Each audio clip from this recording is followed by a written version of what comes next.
Another day, another basketball stories na naman ang pagkukwentuhan natin.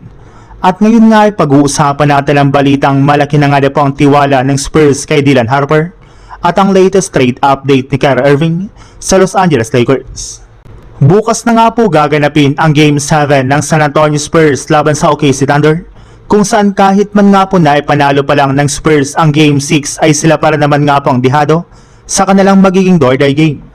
Kaya nasa delikadong sitwasyon pa rin nga po ang kanilang team, lalo pat sa lugar nga po ng OKC Thunder gaganapin ang kanilang bakbakan.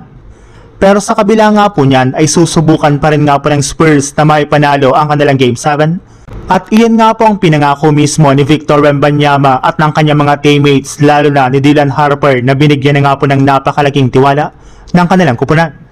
Maging ang dating head coach nga po ng Spurs na si Coach Greg Popovich ay napakalaki rin naman nga po ng tiwala kay Dylan Harper, kahit man isa pa lang itong rookie. In fact, personal nga po itong kinakausap ni Coach Popovich sa loob ng kanilang locker room at sa kanilang mga ginagawang practice.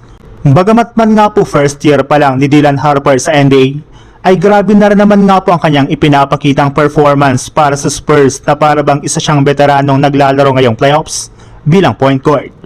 Sa ibang balita naman, simula nga po sa pagiging championship contender ng Dallas Mavericks, ay naging isa na lamang nga po sila ngayon na average team at lottery team na halos walang kakayahan ngayon na makapag-compete sa kampyonato.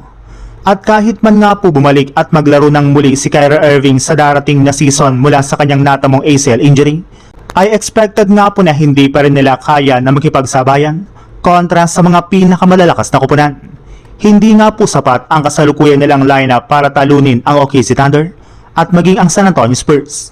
At dahil nga po dyan ay may mga nagsilabasa na nga pong balita ngayong araw na binabalakan na nga po ng Dallas Mavericks na sunod ng i-trade sa Irving sa mga susunod na buwan. Imbis nga po na umasa sila na kakaya nilang team na makapag-compete sa titulo sa pangunguna nila Kyrie Irving at Cooper Flagg, ay mas pipiliin na lang naman nga po ng kanilang team na dumiretso na sa pag-rebuild ng kanilang lineup.